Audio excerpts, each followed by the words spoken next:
Media बिथांमोननिसिम आंनि गोसो गोरबोनिफ्राय साबायखर बावग्रोनाय जाबाय।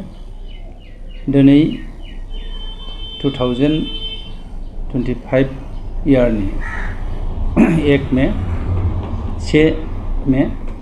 बे 1 मे खालि जोंनि सारा BTC बासि आरो आसामाव उपेन्द्रनाथ हारिनि बिफा बर' हारिनि बिफा उपेन्द्रनाथ ब्रह्मनि थैनाय सान आरो मे दिबस सारा जोंनि नेसनेल बा भारतबर्षनि बेजोंखौ लोगोआव लाफानानै दिनै हारिनि बिफा उपेन्द्रनाथ ब्रह्मनि थैनाय सानखौ जोंनि बड'लेण्ड बासियाव मोनफ्रोमबो जायगायाव भारतबर्षनि मोनफ्रोमबो जायगायाव फालिनाय जायो। आरो बेबायदिनो दिनै जोंनि गसाइगावआवबो आरो क'क्राझार डिस्ट्रिक्टआव दतमा थैनाय हाखरसालियाव दिनै बिथांखौ मान बावनाय जागोन।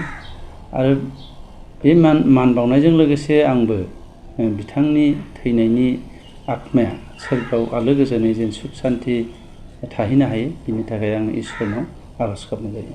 बे सानाव आं बेखौनो बुंनो सानदों, बिथाङा जोंनि बर' हारिनि जाथिनि थांनानै थानायनि थाखाय मोनसे एबसु अर्गानाइजेसन लानानै बड'लेण्ड मुभमेन्टनि थाखाय नांबोदोंमोन। गोबाव सम बर' जाथिखौ बोखांनो थाखाय बिथांनि मुभमेन्टआ आन्दलना दिनै साफ्रोमबो बर' जाथिखौ बिथाङा जांख्रिखांहोदोंमोन।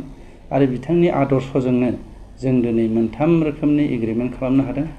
आगोलाव BEC हिसाबै जों एग्रिमेन्ट खालामनो हादोंमोन आरो बिनि उनाव BTC हिसाबै एग्रिमेन्ट जादों आरो दा थार्ड बिटिआर हिसाबै जों एग्रिमेन्ट खालामनो हादोंमोन। बिथांनि आइडिय'लजिखौ लानानैनो दिनै बे पर्यायाव जों सफैनो हादों।